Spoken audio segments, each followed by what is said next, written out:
E o nosso backlog é super tarefeiro. Nosso backlog é tudo, menos orientado ao problema ou dando clareza. A gente já está aqui mergulhado na solução. Várias vezes a gente olhou para aquele backlog e falou: muito legal, deixa ele aqui no cantinho, mas ele não serve para nada. Vamos recompor. Vamos voltar à origem? O que a gente queria resolver com isso tudo que a gente está fazendo? Bom, hoje eu estou recebendo aqui dois convidados para um episódio um pouquinho diferente do comum, né? A gente costuma gravar com uma pessoa só, hoje eu tenho dois convidados aqui. E o primeiro deles é o Carlos Felipe Cardoso, também conhecido, ou mais conhecido como CFC, né? A gente, inclusive, já gravou um episódio aqui, que eu não vou me recordar o número, mas a gente gravou sobre hierarquia flat, que, inclusive, eu super recomendo aqui, tá? Então, para você que está ouvindo, espera terminar esse episódio aqui, depois você vai lá e ouve esse. Mas, enfim, o CFC é consultor e cofundador da Nauer, tá? Tudo bom, CFC? Fala um pouquinho sobre você pra galera te conhecer um pouquinho melhor. Fala aí, galera, tudo bem? Bem-vindo. Bom estar de volta aqui. Bem-vindo aqui ao episódio, galera. Espero que traga bons insights para vocês. Prazer estar aqui. Obrigado, Edu, pelo convite. Imagina. Também estou recebendo aqui o Magno de Santana, tá? Ele é Digital Product Expert e Partner Hanauer. É isso. Tudo bem, Magno? Contei um pouquinho sobre você pra galera te conhecer um pouco melhor. Fala, Edu, tudo bem, gente? Muito obrigado, Edu, pelo convite de estar aqui com o CFC. Bom, para quem não me conhece, sou um cara que vem de uma formação de tecnologia, né? Então, nasci na minha carreira ali como desenvolvedor, aos pouquinhos fui migrando para a carreira de produto, e hoje é algo que a gente faz muito nas companhias que a gente atende, como que a gente muda uma cultura mais de projeto para uma cultura mais produtizada, né? E é isso. Boa, boa, muito bom. E hoje a gente vai bater um papo aqui sobre o Evidence, né? O EVDNC. Bom, imagino que vai ser novidade aqui para uma boa parte da galera que ouve o podcast. Então, eu queria começar perguntando aí quem quiser, enfim, puxar isso aí, né? Só para explicar um pouquinho o que é exatamente o Evidence, como é que ele funciona ali, o que é isso? É uma ferramenta, é um framework? É o quê? Boa. Posso começar aqui? Vamos lá. Cara, tem alguns anos atrás que nesse mundo de consultoria, de estar ajudando as empresas, seja treinamento, consultoria, um problema sempre é comum, né? Na verdade, não um, mas um conjuntinho de problemas ele se repete. Meu ciclo está muito longo, tá difícil entregar em produção, porque e aí imagine aqui todas as suas razões, certo? Você que está ouvindo aí deve ter um monte de padrão que se repete na sua cabeça, né? Já vieram os bullets. O que acaba acontecendo? Tem realmente vários motivos, tem vários problemas. Alguns que são intra-time, você poderia resolver ali no time. Alguns que são organizacionais, certo? Quem não tem uma Gmood aí para xingar, quem não tem um ambiente de homologação, um ambiente de teste que vive caindo para xingar, e assim vai. Uma das ideias, né, a Evidence é uma sigla, então, Extreme Value Driven Coaching, ou Training, ou o nome que você queira dar aqui, mas é uma sigla que a gente criou para como a gente consegue fazer um ciclo muito mais radical do que simplesmente rodar a sprint, tá? E 2 semanas. Aí tem gente que fala, não, a gente rodava a sprint de uma semana, mas aumentou para duas. Aí aumentou para três, aumentou para quatro, porque, pô, né, não sabe como é que é, muito, muito gargalo, muito problema. Mas, cara, como é que a gente faz para rodar em um dia? Daí vem o Extreme. Pô, mas dá para entregar valor em um dia? Extreme Value? Dá para falar de um dia? A resposta normalmente é: talvez não dê para entregar em um dia.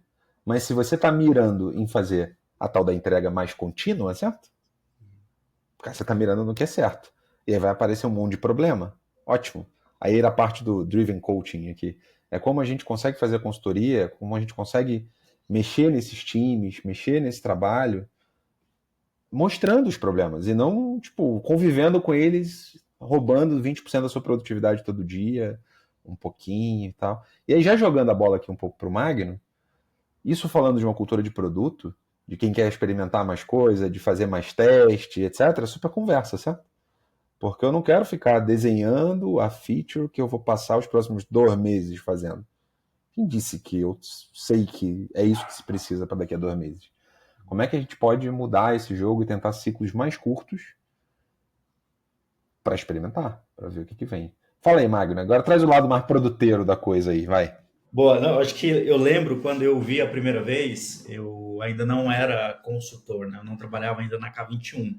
E aí eu passei uma semana experimentando isso com eles. Eu voltei, eu era PO de um time onde eu trabalhava. Cara, não existe outra forma de se trabalhar a partir de agora que não seja a la Evidence, né? Por quê? Traz um senso de urgência importante, né? E eu acho que é um cuidado que a gente sempre traz, como é muito extremo, é muito radical em alguns momentos, não é saudável que você continue isso por muito tempo. Então, lembro quando eu voltei, a gente fez 1, 2 semanas com sprints diários e depois a gente foi se acomodando e a gente acabou fechando com um sprint semanal.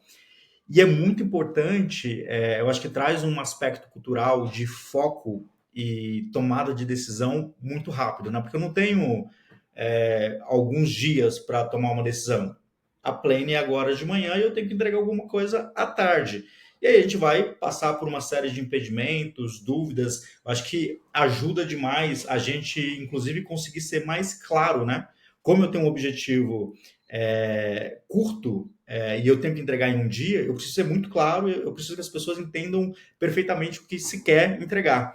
Então, eu acho que ajuda, inclusive, nesse aspecto de comunicação, tanto para a pessoa de produto que está trazendo algum objetivo, algum entregável para se trabalhar, mas também entre todo o time, né?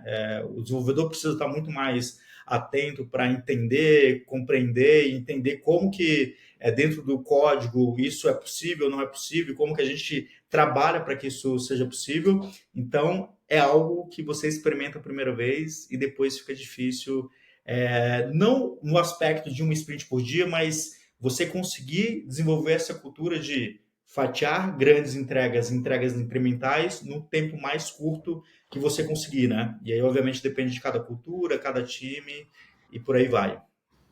Tem uma frase que eu não tenho certeza se é do Caroli, tá? Vou acreditar ele aqui, mas eu não sei, não tenho certeza absoluta se é dele. Ele fala assim: todo time deveria fazer uma retrospectiva semanal. E se por um acaso ele não conseguir fazer semanal, então deveria fazer 2 vezes por semana. E aqui eu enxergo um paralelo dessa frase, né, com basicamente o que acontece com o Scrum ali. A gente não consegue ter uma sprint de uma semana. Não consegue? Então tudo bem, então vamos fazer uma sprint por dia aqui, justamente para trazer essas dores à tona, para a gente entender o que a gente precisa fazer para evoluir esses pontos aqui, né? E um ponto interessante é que, às vezes, a gente pega um time assim, né? Encontra um time que tem uma grande dificuldade de fazer entrega e tal. Beleza, mas aí quando põe esse time num hackathon, alguma coisa assim, o time em um dia consegue entregar um produto inteiro. Não, peraí, o que tá acontecendo aqui? Como é que no hackathon ele consegue entregar, mas no dia a dia ele não consegue? Não, tudo bem, tem algumas restrições que a gente relaxa no hackathon, talvez tenha um pouco menos de teste, esse tipo de coisa, mas ainda assim, cara, isso não deveria justificar uma diferença de, sei lá, de 3 semanas pra gente conseguir entregar algo que a gente conseguir entregar em um dia, sabe? Então, acho que é um ponto interessante aí para trazer também para porque são essas provocações que, na minha visão, ajudam o time a entender, putz, eu acho que tem um grande valor da gente conseguir trabalhar dessa forma diferente aqui. Eu acho que quando a gente desafia. Qual o grande lance, né? O que está por trás aqui é o conceito de hiperprodutividade. Mas não de hiperprodutividade de tentar amassar mais o peão, sabe aquela coisa meio maluca, meio fabril que a gente tenta? Então vamos botar o cara para trabalhar ao máximo. Não, não é sobre isso. O segredo começa no foco. O Magno trouxe aqui um. A gente, quando faz muitas vezes uma planning, você pode não estar usando o Scrum, tá? Você faz algum tipo de planejamento, certo? Você que está ouvindo aí. E você está planejando quantos itens? Quantos objetivos? Ou quantas tarefas? Para começar, que essa daqui já é uma que dá treta direto em cenários que a gente passa. As pessoas não estão planejando resolver um problema. Estão planejando entregar um conjunto, sei lá, de quantas tarefas que cada um tem que fazer. Né? Você, desenvolvedor Edu, toma 4, Magno toma 5, CFC vai levar 6 e cair agora cada um vai para a sua caverna aqui entregar. Não, não é sobre isso. O Evidence é uma provocação que a gente faz, qual é o nosso objetivo de negócio, qual é o problema de cliente que a gente quer resolver. E é o menor número possível de coisas, porque, porra, em um dia vai dar para entregar 2 problemas de negócio ou problema de cliente? Normalmente a resposta é não, né? Uhum. Mas a gente está muito focado em entregar valor ou em ocupar o peão?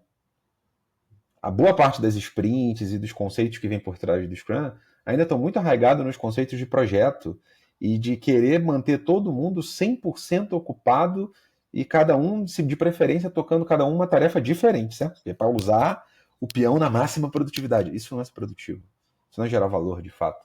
Então, a gente resgata coisas que são da essência, mas que as pessoas muitas vezes... Eu brinco que Scrum é uma bicicleta de rodinha, né? O Scrum é ótimo. O problema é que muitas pessoas não entendem os porquês que estão por trás.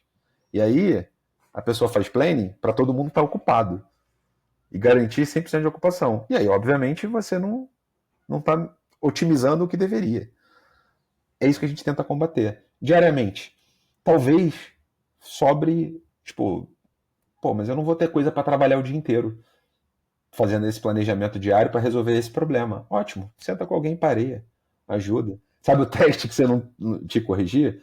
Sabe o. Cara, faz café pra galera, mas a gente tá focado na coisa mais importante. Então bora, a gente tá sendo hiperprodutivo. Não é sobre ocupação necessariamente, né? Eu acho que tem uma pegada muito forte, CFC, de antecipação. E aí eu posso antecipar uma entrega de valor, eu posso antecipar um problema que poderia acontecer, né? Se você não traz isso para antes. Vou tentar exemplificar aqui com algumas histórias que eu já vivi. Geralmente a gente ajuda os times a definir um objetivo por dia. E aí, dentro desses objetivos, a gente tem uma série de tarefas. Uma dessas tarefas de um time específico, um desenvolvedor tinha que falar com uma outra área ou com outro time sobre uma tomada de decisão de um código específico lá. E aí, chegou no final do dia e falou, ó, não consegui resposta. Pô, tudo bem, vamos para o segundo dia. Segundo dia também, tipo, não consegui resposta. Mas você está esperando a resposta da onde? Como é que você está, né, fazendo esse trabalho? E aí, basicamente, ele mandou um e-mail e estava esperando esse outro time responder o e-mail. A gente falava assim, ó, mas esse time que você mandou e-mail, ele está aqui no andar de cima. Tipo, é só subir a escada, a gente conversa com a pessoa lá. Falou, não, acho que vou mandar um e-mail e tal, tá esperando. E aí no terceiro dia a gente não aguentou mais e a gente subiu. Quando a gente subiu, a gente descobriu que não era aquele time que resolveu o problema. E eles nem tinham aberto o e-mail. E a gente descobriu que era em outra estrutura. Então, assim, se você não antecipa esses problemas, eu vou descobrir isso daqui a um mês, né? E aí já é tarde demais. Em contrapartida a isso, sobre um aspecto de entrega de valor, um dos times que eu já atuei tinha uma história super legal sobre parcelamento de fatura, jornada de parcelamento de fatura. O time, a gente chegou, eles tinham um desenho todo, né, tipo de UX, design, etc. E eles iam implementar essa jornada, esse redesign da jornada de parcelamento de fatura em 3 meses. A gente falou, cara, não dá, 3 meses é muito tempo, a gente só vai passar essa semana aqui com vocês. Então vamos pegar dentro dessa jornada quais são os principais problemas. E a gente foi lá e identificou esses principais problemas, resolvemos, né, para resumir aqui a história, resolvemos isso na semana. E o que isso gerou de resultado para o negócio? O parcelamento de fatura, que era esse problema que eles queriam resolver, tinha um custo que eles perdiam 3 milhões de reais por mês, por N fatores. A gente corrigiu 3 desses fatores nessa semana, e a partir do mês seguinte, ao invés de perder 3 milhões, eu estou ganhando esses 3 milhões, né? Então, acho que tem um aspecto, esses dois aspectos, um de antecipar alguns riscos, alguns problemas que você só viria daqui num futuro um pouco mais longo, e o outro de realmente, a partir do momento que você está focando em resolver um problema e não em construir uma solução, que é a jornada de parcelamento de fatura, você consegue resolver e antecipar essas receitas que num projeto natural ou em sprints maiores, você vai levar um tempo maior para ter esse ganho, né, em valor de negócio. No fundo, o que a gente quer provocar sempre muito é sobre o máximo de priorização, esse 80-20 que o Magno acabou de discutir, e limitação de WIP do outro lado. A gente não vai fazer todas as histórias de usuário, sabe? Não, não. Quais são as 2 ou 3 coisas que são o filé mignon, o core do core do core para resolver esse problema? É isso que a gente vai focar. Agora, tem que ir até a produção, que é outra coisa, né? Que vai puxar o outro fio. Que é para ir até a produção, e só de Gmood, só de. Beleza, bora. É isso. Você está atrapalhando. Então é combater um pouco essas vacas sagradas, digamos assim, que acabam sendo instauradas, né, nas empresas. E eu acho esse ponto sensacional, porque eu vejo assim, eu já vi ao longo da minha carreira, né, em muitas equipes, na maioria das equipes, talvez, onde eu trabalhei, essa dificuldade de conseguir olhar para valor ao invés de olhar para tarefa, vamos dizer assim. Então, eu queria entender até um pouquinho da experiência de vocês, nas empresas que vocês entram lá para dar consultoria, enfim, para rodar esse processo. Como vocês fazem para, vamos dizer assim, entre aspas, convenceu para mostrar o valor de fato, olhar para algo que vai gerar um impacto na ponta, ao invés de olhar para aquelas, sei lá, 20, 30 tarefas que tem que ser entregues. Enfim, como é que vocês lidam com essa parte de fatiar entregas ali com as pessoas de produto, com o pessoal de engenharia? Olha, Edu, tem um segredo que e aí às vezes nem sempre é uma coisa bonita, né, harmoniosa assim.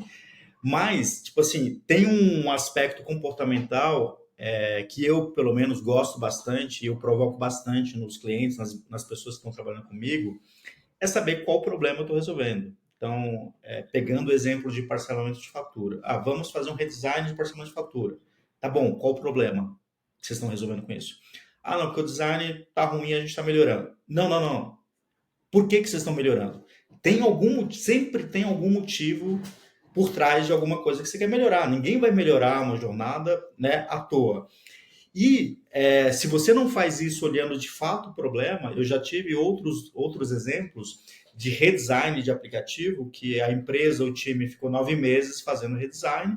Quando lançou, o que eles estavam fazendo no dia seguinte? Redesign, porque os clientes odiaram aquela experiência que eles ficaram 9 meses atuando, né? Então, acho que tem um desafio que às vezes você pode fazer um caminho, né? Então, geralmente, quando você vai no time e o time não consegue responder, você vai para uma esfera acima dele, uma gestão acima deles. E, geralmente, essas pessoas também não conseguem responder. Você vai para uma acima e vai tentando chegar até a causa raiz daquele problema. Alguém na organização tem isso. Então, de forma talvez um pouco mais soft agora, se você está num planejamento, e aí seja ele de um dia, uma semana, 15 dias, e você não consegue responder 3 porquês do porquê você está planejando aquele item, quer dizer que não tem muita clareza se de fato aquilo precisa ser resolvido naquele tempo, né? Obviamente, tem uma série de técnicas, tem alguns formatos mais de facilitação, mas eu acho que de forma resumida, entender e conseguir ter na ponta da língua qual problema você está resolvendo já é um grande passo. Sim, a gente já rodou em várias centenas de times aqui, essa dinâmica do Evidence, né? Tem um fenômeno que é bem comum. Nesse processo, digamos assim, de descoberta do problema que o Magno está listando aqui, né? Que é, o nosso backlog é super tarefeiro. Nosso backlog é tudo, menos orientado ao problema ou dando clareza. A gente já está aqui mergulhado na solução. Nossa, isso aqui é o botão da vírgula do não sei o quê. Segundas-feiras, que é o primeiro dia do Evidence, né? Você pegar uma semana aqui, usando a segunda-feira como analogia direta do primeiro dia da semana, várias vezes a gente olhou para aquele backlog e falou, muito legal, deixa ele aqui no cantinho, mas ele não serve para nada, vamos recompor, vamos voltar à origem? O que a gente queria resolver com isso tudo que a gente está fazendo? Né? E, cara, aqui tem um exercício de desapego gigantesco. Porque quando a gente fala que a gente vai fazer, é engenharia, é produto, é UX, diga aqui as skills que precisam para entrar. E às vezes não estão na sala, a gente precisa chamar fora. Liderança e tudo mais. E cara, mas qual é o problema de fato que a gente quer resolver aqui? De cliente, de negócio, de estratégia, ponteiro que a gente quer mexer? O que é? Ah, é isso? Porra, por que vocês não falaram antes? Várias vezes de devs, do time de dev, o engenheiro mais júnior, me fala, porra, por que vocês não falaram isso antes, cara? Era mais fácil. Vocês estão mergulhando a gente em um monte de coisa aqui, de refactoring que não precisava. Era só fazer tal coisa. Ah, então... essa é a magia de olhar a eficácia e não cobrar só a produtividade do peão digitando linha de código. Não é sobre isso. A gente não é macaco de código. A gente é, de fato, um time de produto, de serviço aqui que pode prover uma solução, resolver um problema. Então, essa é a grande magia que está principalmente por trás da segunda-feira. Não incomum backlogs serem jogados fora segunda-feira, por mais completos que eles estivessem. Mas ele não estava orientado ao problema. Esse é um bom ponto, porque não necessariamente a segunda-feira é utilizada para já definir um planejamento e codar. Já teve cenários aqui, tipo, a gente usa a segunda-feira inteira para refinar, descartar e repensar o backlog. Em outros cenários, cara, não foi suficiente a segunda-feira inteira. Então, vamos usar a segunda-feira e parte de terça ou a terça-feira inteira, porque mais importante do que só definir entregáveis e entregar no final do dia é entregar a coisa certa, né? Então a gente investe muito tempo nesse discovery ou nessa delimitação de qual problema a gente quer resolver para daí sim eu definir um objetivo. Então aqui entra muito aquela história da clareza, né? De comunicar de fato algo relevante para que todo mundo entenda. Se você definir um objetivo só por conta do tempo, para ser mais rápido, e as pessoas não entendem qual problema eles estão resolvendo, não funciona. Eu só vou estar entregando o código mais rápido, né? Atenção que a gente investe muito tempo em Discovery. Acabamos de falar que é um dia, certo? Detalhe, não tem hora extra nesse dia. Tipo, cara, se o time faz 7 horas por dia, 7 horas por dia. Se é 8 horas por dia, 8 horas por dia. Então, assim, mas é isso. Esse é o extreme. Essa é a pegada mesmo. Tipo, E eu imagino que em alguns casos a gente possa até ter product managers, product owners ali que não trazem contexto para os engenheiros ou para o restante do time, de maneira geral, porque, sei lá, acho que não é necessário, enfim, talvez esteja acostumado a fazer dessa forma. Mas em alguns outros casos, eu já passei por casos assim, essa pessoa de produto não traz porque quando ela traz não tem um engajamento tão grande assim, especialmente de engenheiros ali, né? Então não querem entrar tanto, querem mais, eu quero codificar, fazer minha parte aqui. Como é que vocês lidam com isso, assim, com essa situação de, especialmente de engenheiros, mesmo, desenvolvedores ali que só pensam em código em si, não querem entrar tanto no problema? Como é que vocês conseguem trazer eles para essa discussão, caso vocês de fato façam isso? vamos lá. Magno ficou quietinho, vou eu então aqui. Primeiro, a gente já viveu de um tudo. Como foram muitos times já, que a gente já passou rodando essa dinâmica. Então já teve de engenheiro que, porra, pelo amor de Deus, dá pra não trabalhar de outro jeito? Cara, agora as coisas estão muito mais fáceis, porque a gente é envolvido desde o início, desenha junto. Isso é a maioria até, tá? Mas óbvio que a gente teve um, cara, eu sou pago pra codar. Não tem que ficar aqui vendo com vocês. Isso aí chama essa galera de negócio aí, porra. Eu quero codar, eu quero. Aqui tem muito, inclusive, de um perfil do que a empresa quer. Porque, no final, a brincadeira do Evidence ela veio de evidenciar problemas. Porque quem resolve problemas são os seres humanos, certo? Nós resolvemos problemas. A gente quer aqui é trazer esses problemas à tona, porque eles ficando visíveis, a gente consegue dar solução. Qual o perfil de desenvolvedor que a gente quer ter? É aquele que só abaixa a cabeça e coda?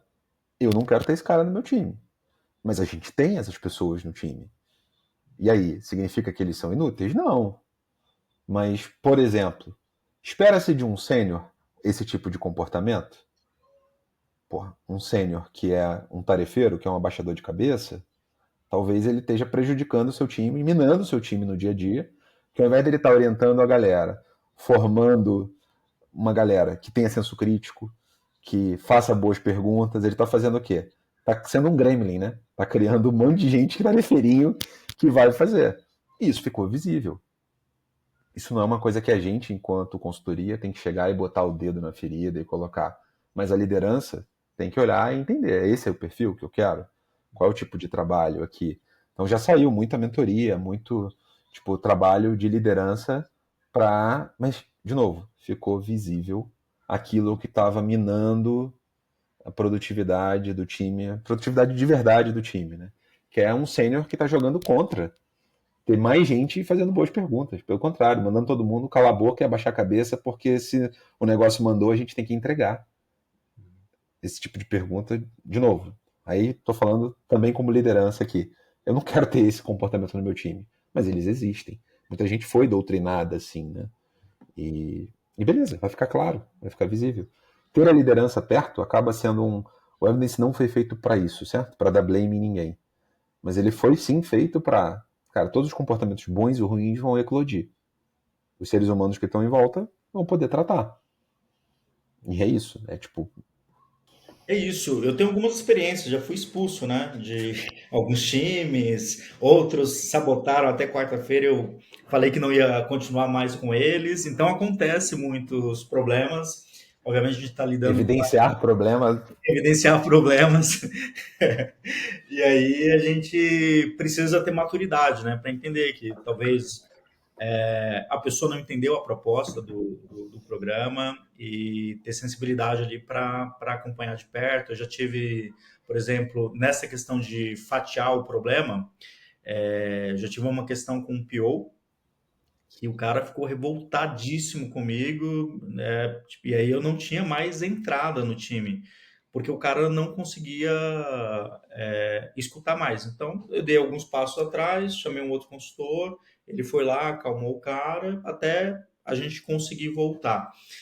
Só que durante o Evidence isso não foi possível, né? Mas depois de alguns meses, ele trouxe um feedback para a gente que, na época, ele estava muito insatisfeito e muito nervoso por conta de maturidade. Tipo, depois de 6 meses, ele refletiu e falou, pô, se eu tivesse a cabeça que eu tenho hoje, eu teria aproveitado melhor o Evidence, porque é uma mistura de como é que eu fatio melhor a solução o problema, né, que eu tenho que resolver, como é que eu desenho ou entrego isso em micro etapas ou micro entregas de desenvolvimento, que eu acho que para o time de desenvolvimento isso é fundamental, ter clareza ali sobre os critérios de aceite, etc. E também é uma forma de você negociar com os stakeholders, né? Então, trazendo um outro exemplo de um time que estava sofrendo demais, várias pressões de várias áreas de negócio, e eles tinham um problemão no core da tecnologia que eles tinham. Só que eles já sabiam resolver, como resolver aquilo. E os diretores em volta, pressionando para eles entregarem mais e resolver aquele problema. Eles não tinham tempo e não sabiam como argumentar isso com os diretores.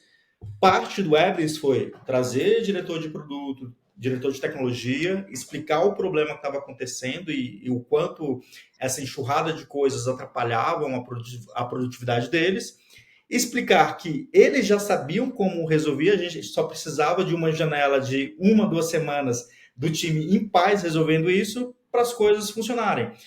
E foi um momento ali de facilitação entre essas várias partes envolvidas que, cara, fluiu. Talvez se a gente não tivesse esse momento de evidence, de evidenciar esses problemas, e o time sofrendo ali porque não conseguia fazer o que tinha que fazer por conta dessas outras demandas, né? Porque tinha um excesso de demandas ali não planejadas que aconteciam durante a semana, a gente não conseguiria ter essa negociação, 2 semanas depois de eles terem um momento ali de foco, trabalhar realmente para resolver um problema mais crítico e seguir a vida.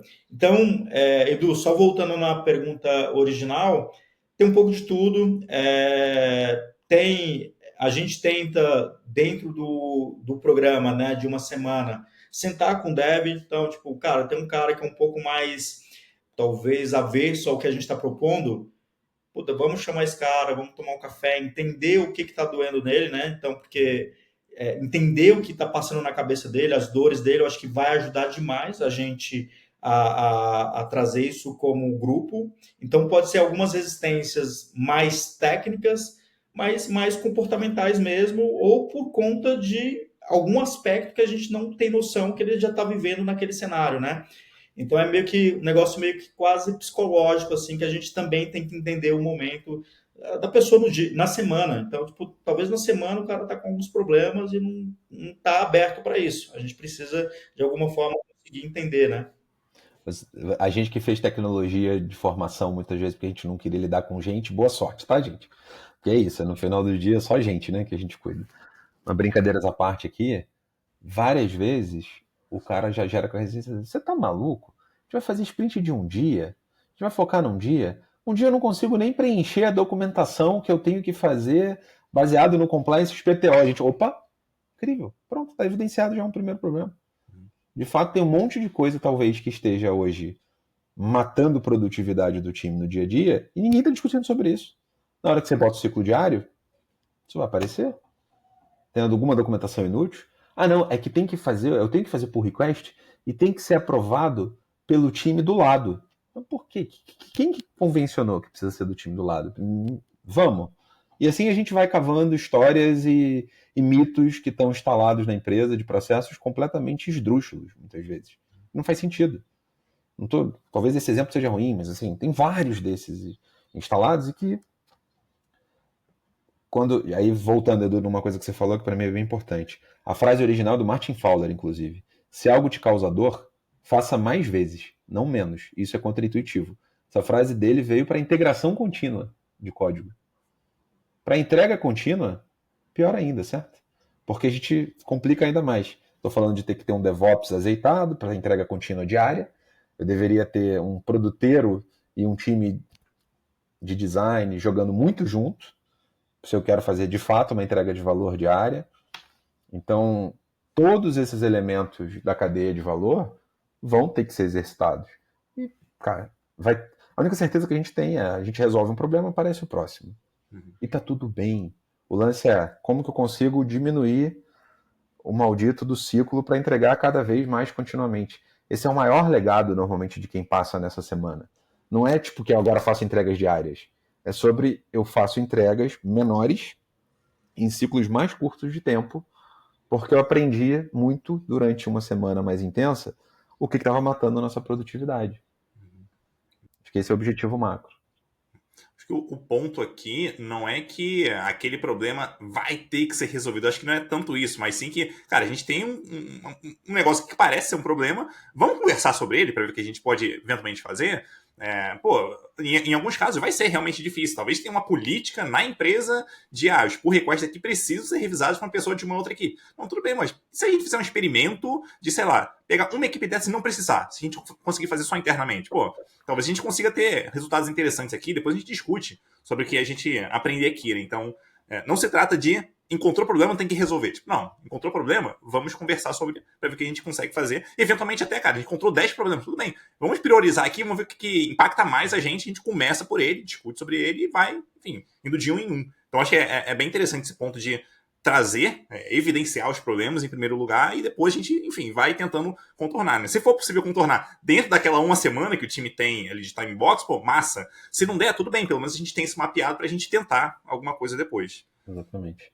Muitas vezes o problema não está no nível time, e aí gestores que estão ouvindo aqui, principalmente, boa parte dos problemas está no time, beleza? Ok, beleza, fatiar melhor, é um determinado tipo de passada de bastão interna ali no time, puta, o QA, por que o QA não foi envolvido desde o início? Podia já ter sido, coisas do tipo.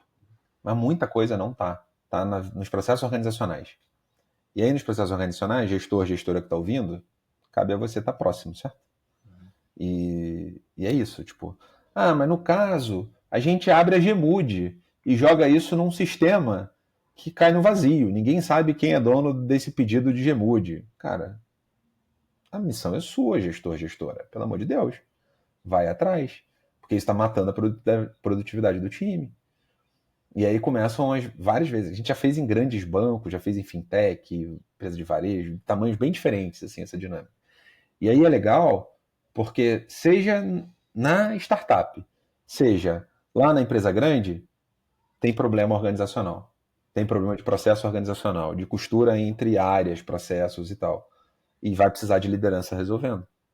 Rodando esse processo aí em centenas de empresas, né, como você comentou, quais normalmente são os principais aprendizados, assim, os principais aha moments que a galera tem ali, que você, putz, cara, isso aqui acontece, assim, é batata. De 10 equipes, 8 vão ter esse aha moments aqui. Normalmente, quais são os principais? Bom, eu acho que tem alguns. Deixa eu ver se eu consigo listar aqui, mas eu acho que o primeiro é sobre, em vários casos, a quantidade de coisas que eles conseguiram entregar durante a semana. Então, tipo, acho que tem um primeiro sentimento de, cara, entrei na semana, achei que a gente não ia entregar nada, e a gente entregou bastante coisa. Então, tipo, teve um cenário que ficou marcado na minha cabeça, um time que conseguiu entregar 9 novas coisas em produção em uma semana. Que ele não fazia isso em um mês. Então, né, com o acompanhamento ele conseguiu destravar várias coisas, fatiar muito pequeno, conseguiu subir várias versões do produto em produção em uma semana. O É segundo... contra-intuitivo, né? É contra-intuitivo, porque você está priorizando fazer menos coisa por vez. E isso, se você não acredita na gente, vai procurar Lady Little lá, lá no Kanban, e é isso, né? Tipo, foco, sai mais. É isso. É o que é. É super contra-intuitivo, mas esse é. As pessoas viverem isso e não lerem num livro faz toda a diferença, né? Exatamente. Eu vou trazer mais um CFC e já te passo a bola para não ficar só num viés meu aqui. Eu acho que o segundo, cara, eu acho que não só... Então, dentro do processo do Evidence, a gente olha não só para as entregas, mas para processo, né? Então, como é que o quadro é organizado? essa questão do WIP que o CFC trouxe, de, cara, não vou fazer as 10 coisas em uma semana, eu vou fazer uma por vez, entregar e eu puxo a próxima. Essa questão de priorização, organização do quadro, definir critérios ali de como é que aquele quadro funciona, em qual momento eu puxo o card, em qual momento eu coloco ali como impedimento, porque na segunda-feira é meio tudo bagunçado, né? Como eu não tenho tantas políticas de gestão do meu fluxo, todo mundo acaba puxando, a gente deixa essas coisas aflorarem e doer, e aí a cada retrospectiva que vai acontecendo, a cada disfunção, a gente vai ajustando também uma coisa por dia. Então, ó, todo mundo pegou várias coisas na segunda-feira, vamos priorizar aqui uma ação para terça-feira, cada um pega, tipo, ou vou colaborar, tipo, ao invés de cada um pegar o seu item, vamos trabalhar pareando nos itens, e aí a gente prioriza. Então, a gente também vai fazendo esse trabalho de organização do quadro e essa questão de limitar o IP, e agora falando em voz alta, eu lembrei de um que eu acho que é bem recorrente, que é a questão do paradigma de a gente é mais rápido se cada um pegar uma tarefa ou se a gente sentar junto para parear. Né? Então, tem alguns moments nesse sentido de, cara, eu imaginei que quando eu sentava lá com o CFC, a gente ia ser muito mais lento e no final a gente foi muito mais rápido e produtivo, né? Então, CFC, passando a bola para você aí para falar Boa. mais alguns. Então, essa questão da vazão aumentar, ter mais entrega, de fato. Óbvio que sempre tem aquela coisa, mas foram entregas menores, porque, porra, é óbvio que foram entregas menores, gente, é em uma semana, caceta. É óbvio, né? Tipo, mas resolve um problema? Então tá bonito. Então acho que esse é um primeiro ponto importante de dizer. A gente já falou sobre a faxina no backlog, certo? Que esse é um fenômeno super comum. Só de fazer pergunta de qual o problema, qual o problema, qual o problema. O Magno tem adesivo no WhatsApp de qual é o problema que você quer resolver. Adesivo com a cara dele, inclusive. De tanto que ele faz essa pergunta. Porque a galera cai a ficha de que nosso backlog tá um lixo, tá mega tarefeiro. Peraí, vamos faxinar? Esse é um fenômeno muito comum. Um terceiro fenômeno, Magno tocou nele aqui, pisou, tem muito a ver com o senso de time, de verdade. É uma semana de team building. Claro que, desde que bem facilitada, certo? Se você botar a galera para fazer sprint diária e cobrar entrega, senão você vai matar um, o que você vai fazer é que o time é um team fucking, não é um team building, certo? Você vai acabar com qualquer noção ali, as pessoas vão competir. Mas indo numa lógica natural, e perdão aqui o palavrão, mas as pessoas vão, cara, se ajudar.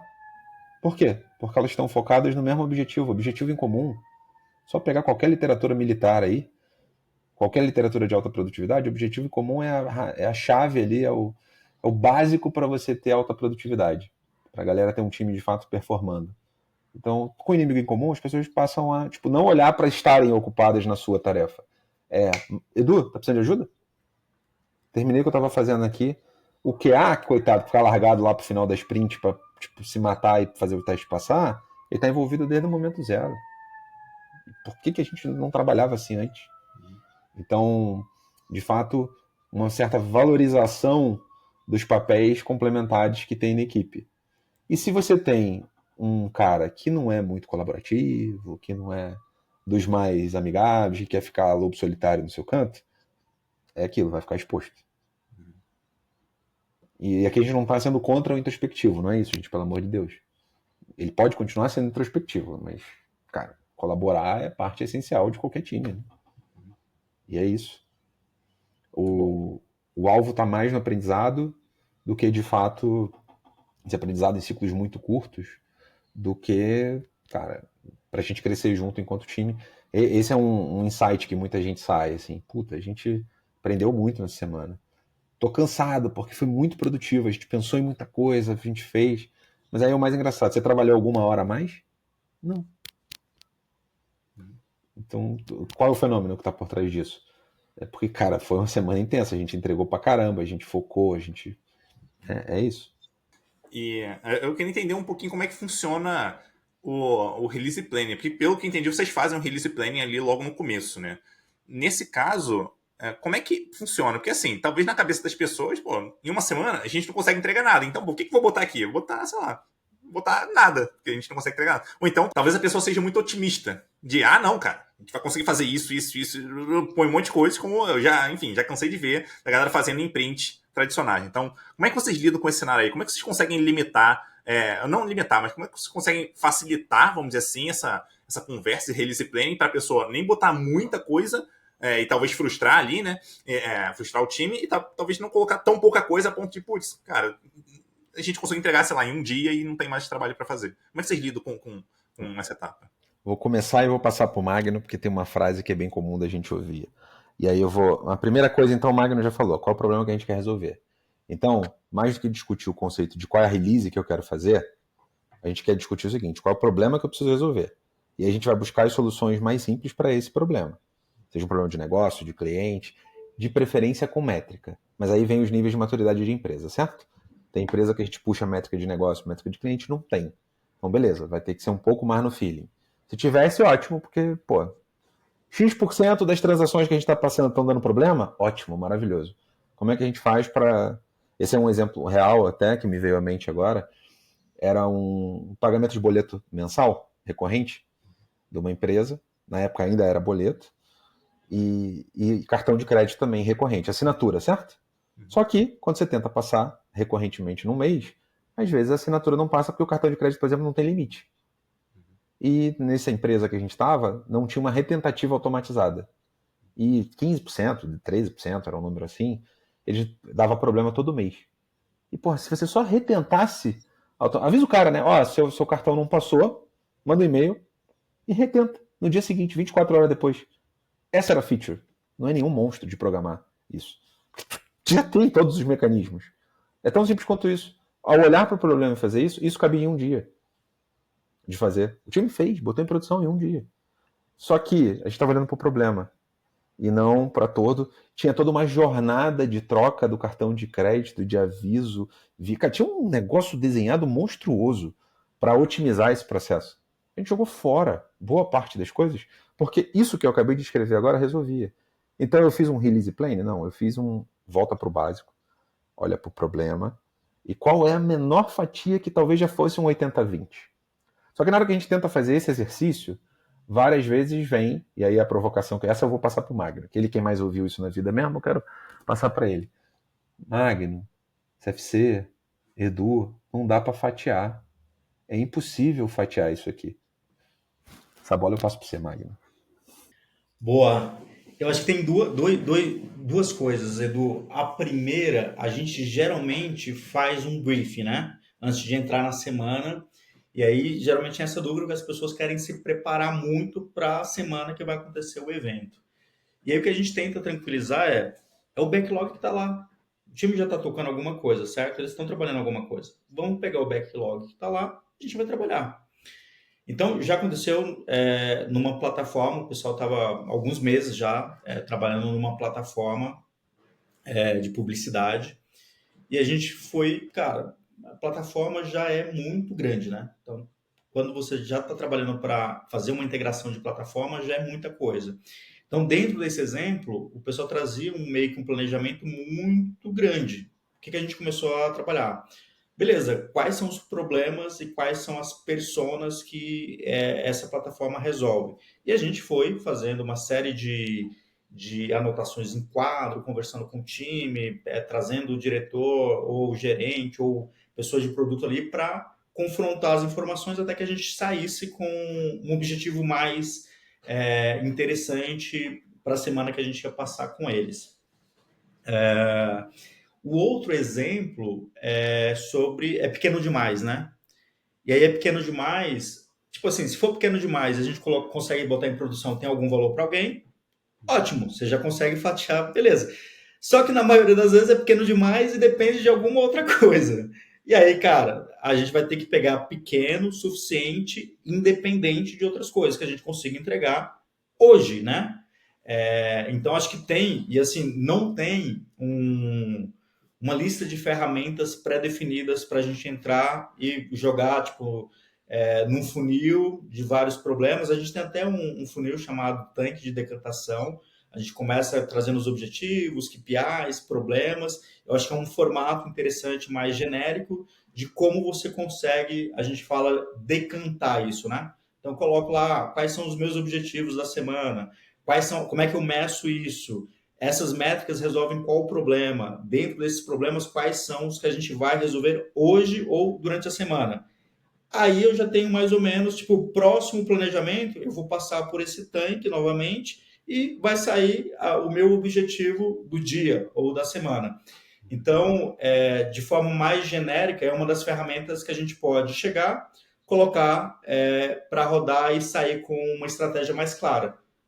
E aí, pode ser que a organização ou o time, puta, não faz sentido esse tanque. Aí o consultor ou facilitador tem que ter um arsenal interessante de entender rapidamente o cenário e trazer uma ferramenta para facilitar esse planejamento, né? E um negócio que, inclusive eu postei sobre isso no LinkedIn semana passada, se eu não me engano, né? Eu falei lá que nada supera essa, vamos dizer assim, quando a gente junta ali um desenvolvedor com uma pessoa de negócio para resolver um problema específico. É claro que a gente tem pessoas em posição de Product Owner, Product Manager, enfim, que fazem um papel super importante ali. Então a ideia não é fazer isso o tempo todo, né? Não ter essa integração necessariamente direta o tempo todo de engenheiros com pessoas de negócio. Mas o que eu queria entender um pouco de vocês na experiência de vocês, por que ao longo do tempo a gente, vamos dizer assim, a gente vê tanta dificuldade, né, dessa junção, dessa aproximação de engenharia com negócio? Porque, assim, se a gente olhar lá pro Manifest, né, para desenvolvimento ágil de software, já falava sobre isso. Se a gente olhar para o Extreme Programming, fala lá, o cliente tem que estar junto com o time para fazer, enfim, seja lá o que for feito ali. Aí, enfim, novas posições foram surgindo, Product Owner para representar, de certa forma, entender melhor o problema, Product Manager, mais ou menos a mesma coisa ali. Então, o que a gente precisa fazer para, de fato, essas pessoas, vamos dizer assim, conversarem entre elas e conseguirem, vamos dizer assim, se entender para chegar numa solução? Tem um livro chamado Roube como Artista. Eu não vou lembrar o nome do autor, porque dentro do livro tem uma frase que o autor desse livro comenta o outro autor. Ele fala o seguinte, ó, tudo que precisava ser falado no mundo já foi falado. Como ninguém estava prestando atenção, a gente precisa repetir, né? Então é um pouco do que você colocou. Pô, mas isso aí já está 20 anos aí, puta, como que ninguém faz? O que eu vejo assim? Existe uma ansiedade e um compromisso feito de forma muito, de alguma forma, irresponsável. Todo mundo se compromete com alguma solução, entregar alguma coisa. E aí você, estou falando de negócio ou alguém de tecnologia. A conversa está em cima de entregar alguma coisa. E o que eu sinto falta nessas conversas, que é um pouco do que o CFC brinca desse adesivo? Cara, essa coisa resolve qual problema, qual impacto isso gera. E aí, quando você começa a falar sobre impacto e problema, você consegue fatiar, você consegue, ao invés de fazer uma solução que daqui 3 meses isso vai estar pronto, eu começo a antecipar esses entregáveis, e aí talvez isso é gerado por conta da falta de capacidade, né? Eu sempre vou ter muito mais coisa para fazer do que a capacidade de qualquer time de tecnologia tem para fazer. Então, quando o negócio percebe que puta, ele já ficou 2 anos esperando uma janela dentro de um time de tecnologia para fazer aquilo, quando abriu a janela e a vez dele, ele quer tudo, né? E aí, cara, a conversa fica em cima disso e menos sobre um problema específico.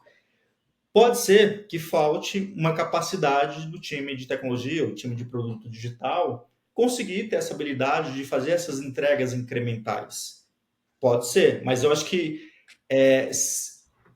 para mim o grande problema é a falta de ter uma conversa mais racional em cima de problema, impacto e quais são as apostas, né? Porque eu acho que ainda as pessoas entendem que as soluções elas são certeiras, né? Eu tenho certeza que se você desenvolver o parcelamento de fatura, vão vir mais clientes, a receita vai vir. E é uma hipótese, pode ser que diminua porque você gerou uma confusão muito grande em algo que estava claro, né? Então, acho que ter esse nível de clareza e de conversa sobre problema e impacto pode ajudar. Caso contrário, acho que a gente continua com essa ansiedade e cobrança de entregar tudo, né? É isso. Foi legal, Edu, você ter falado sobre o Extreme Programming. Eu nasci profissionalmente no Extreme Programming lá nos idos de 2003, trabalhando. E, pô, baita sorte e tudo. E já se falava tanto de colaboração, de falar uma língua ubíqua. Esses dias eu gravei o episódio com teu xará até, o Edu Matos, ex-Will Bank, que agora tá na Quora, falando sobre DDD. A gente tava falando sobre linguagem ubíqua também. E, cara, aí você roda, roda, roda, e no final tá todo mundo falando uma linguagem diferente e atendendo um senhor ou uma senhora diferente. A galera de dev tá tendo que entregar o roadmap, que ele nem participou para construir, inclusive, muitas vezes, só veio num top-down, e a galera de negócio tem que entregar um resultado e socou lá alguns marcos em produto que o produto também aceitou e fica cada... Bicho, no final das contas, fora as valorizações, certo? O mundo de produto hoje, por exemplo, é super, tipo, fashion, product managers e afins. Meu irmão, alguém entrega sem time? Não entrega. Alguém entrega sem uma boa olhar de cliente? Sem um bom UX? Não entrega. Então, desmontar algumas dessas coisas, assim como o processo do Evidence, ele não é mágico. Não é porque você vai rodar sprint diária que você vai resolver todos os seus problemas, gente. Você que está ouvindo aqui, tô querendo te desmotivar, não. O que ele vai fazer é dar um pontapé para evidenciar problemas e a gente começar a tratar, porque quem resolve é o ser humano. E aí vão ter problemas que só voltar nisso. A gestão atuando é que vai puxar a régua para cima. Porque se a gente, como gestor de tecnologia, por exemplo, viu que está faltando um mesmo entendimento do problema numa outra esfera, certo? De negócio, em que a gente está olhando, rumando para o mesmo lado. Cara, está muito mais complicado do que precisava ser. E a gente, como gestão, atuar nisso, é isso que vai mudar o jogo. Não está na esfera, muitas vezes, do time conseguir fazer isso. Vai estar na maturidade dos gerentes, por exemplo, das gerentes, atuando, de liderar para o lado e liderar para cima, né? E aí é onde boa parte dos times que a gente passou rolou a diferença, porque é gente de peito aberto. A gente tem uma coisa aqui que eu quero provocar real, assim, que acontece muito e a gente viu pessoas desabrochando no Evidence como liderança.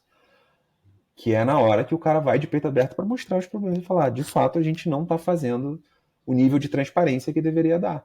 A gente está maquiando o bode, ao invés de botar o bode na sala, passando o batom no bode. Não estamos falando de problema. Por quê? Porque vai expor a TI, que vai expor, diga aqui, vai expor a área de produto que a gente não está com um roadmap orientado à métrica. Aí é que o jogo muda. Não tem jeito. A maturidade de uma organização está sempre condicionada à maturidade da sua liderança. Então essa é uma provocação assim. No nível time, esse processo vai gerar um monte de aprendizado para o time. No nível organizacional, vai carecer um pouquinho de coragem. Porque vai mostrar problema que não resolve no time. E aí? Vai fazer o quê? Acho que essa é a grande sacada, né? Tem um ponto importante aqui também, que é sobre os incentivos que essas pessoas têm. Porque se ela sentir que, eventualmente, pode ser penalizada, dependendo do que for encontrado ali, cara, ela vai querer esconder. Acho que não tem muito como fugir disso. É a sobrevivência dela que está em jogo ali, de certa forma. Então, acho que é importante, seja rodando Evidence, seja rodando qualquer outro tipo de dinâmica, que as pessoas estejam minimamente confortáveis em eventualmente mostrar, cara, isso aqui não tá funcionando bem, beleza, tudo bem. O ponto é que a gente vai fazer daqui para frente, né? E não, não, vou esconder isso aqui, senão vou ter problemas aqui. E eu já tive problema, assim, com liderado, de, cara, querer esconder, e o ponto é, quando o problema aparece de fato, é muito pior, porque já passou tanto tempo e o acúmulo de, vamos dizer assim, de situações já foi tanta que, cara, dependendo do caso, é insustentável. Então, é muito complicado você querer ficar escondendo o tempo todo. E eu acho que talvez seja mais triste ainda você trabalhar num lugar onde você precisa esconder as coisas. E, cara, será que é esse lugar que eu gostaria de estar trabalhando? Não sei, tenho minhas dúvidas. Se não for, beleza. E na tua empresa é assim, talvez seja o caso de, cara, mudar de empresa aqui, vou considerar outras possibilidades, porque não é assim que eu quero viver, querendo esconder meus problemas todo dia, porque senão eu vou ser penalizado em relação àquilo, sabe? Então, eu acho que é um ponto especialmente para lideranças mais sêniores aqui, olhar isso de perto, porque, cara, quanto mais pressão as pessoas sofrerem por conta de algo que não esteja funcionando bem,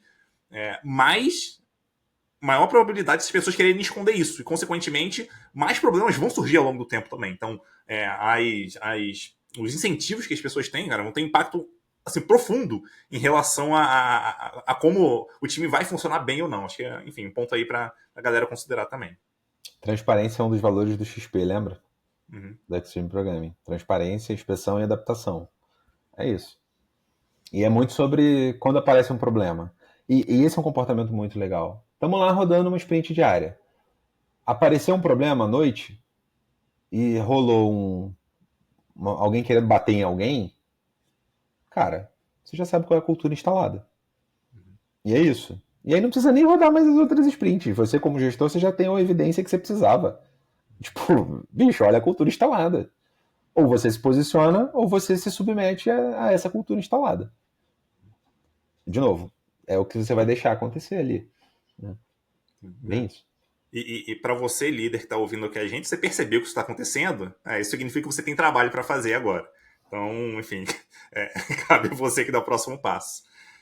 Boa, eu queria abrir espaço para tanto CFC e Magno passarem uma mensagem final aí para a galera que estiver acompanhando a gente aqui, tiver talvez interesse em conhecer mais sobre o assunto, ou talvez rodar na equipe ali. Como é que essa galera consegue fazer isso?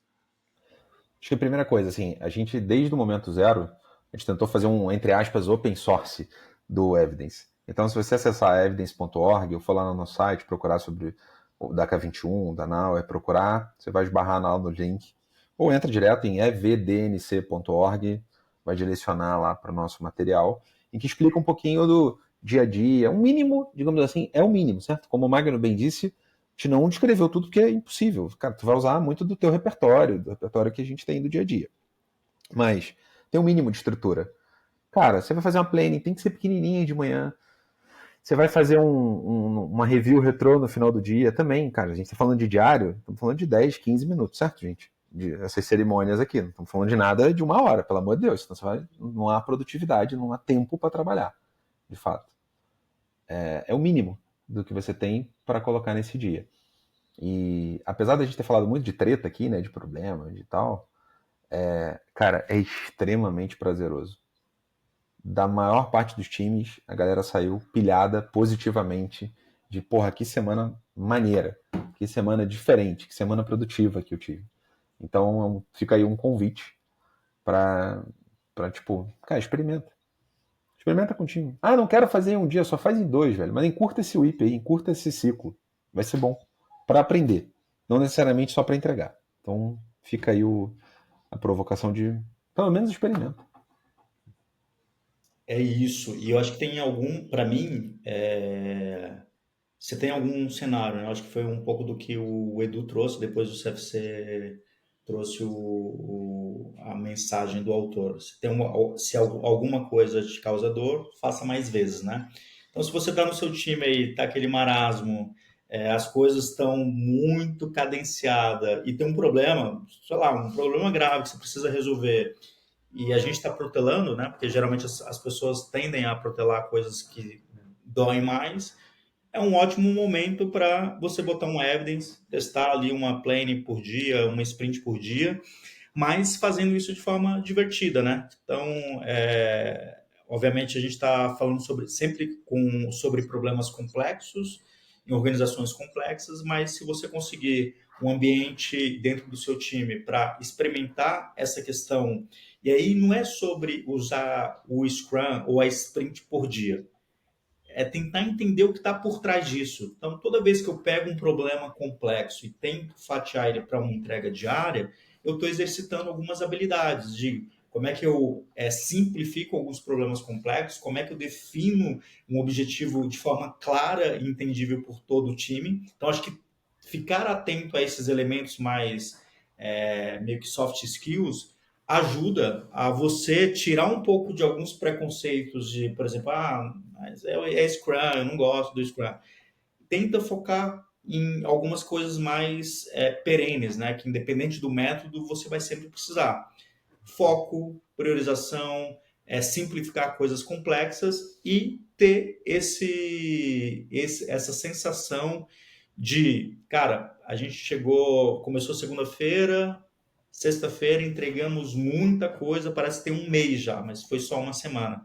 Então, obviamente, você não precisa fazer isso toda semana, porque é cansativo, mas, cara, faz a cada X meses, tenta fazer uma espécie de hackathon, né? No hackathon, as pessoas estão se divertindo. Então, imagina que você está fazendo um hackathon a cada 3 meses, a cada X meses aí dentro do seu negócio, para fazer, fomentar, gerar criatividade, né? Pensar em soluções que talvez dentro do modelo mental tradicional da sua organização você não pensaria.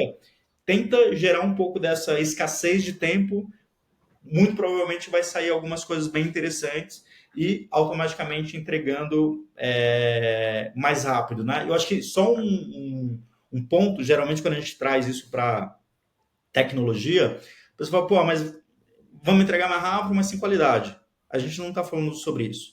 É entregar mais rápido de acordo com as políticas e premissas que você tem de um bom trabalho. Então, se para entregar alguma coisa em um ano você preza por qualidade, para entregar em um dia, qualidade vai ter que estar ali, né? Então, acho que é tentar enxugar essas coisas, mas com as boas práticas que você sempre vem trabalhando no dia a dia. Sabe uma coisa que é engraçada, Magno? Você trouxe agora, né, de qualidade e tudo. Aí, Edu, para te devolver a bola, mas a gente tem 2 cases que não são de tecnologia, são de produto físico, que a gente aplicou o Evidence. Um na Coca-Cola, um na Mondelez, né, que é a da Lacta, ali, marca da Lacta, que era produto físico. A Lacta aqui que a gente está falando literalmente de um produto novo montado durante uma semana, formatado durante essa semana, para lançar na Páscoa. Que, pô, não preciso nem falar, né? Chocolate e Páscoa, filé mignon da Mondelez, uma parte boa do faturamento tá ali. E como os caras conseguiram experimentar uma determinada formatação de um produto novo para a Páscoa? Usando a Evidence. E aí a gente, cara, no mundo de tecnologia, que dá para fazer entrega contínua, a gente muitas vezes está sendo reticente. Cara, tem gente usando isso em indústria, velho. É muito para provocar aqui, trazer isso, acho que como um fechamento, de casa. Tem gente fazendo isso em produto físico. A gente tinha que ter vergonha de não estar tentando, pelo menos, otimizar o nosso ciclo no digital, né? E, pô, pelo amor de Deus. É isso. Acho que essa fica aí a provocação final para você que tá de boa, com 3 semanas para botar uma featurezinha bunda, às vezes, em produção. Não faz sentido. Excelente provocação para a gente terminar aqui. Muito obrigado, CFC. Muito obrigado, Magno, pela presença aqui. Curti muito conversar com vocês. Um abraço e até a próxima. Valeu, galera!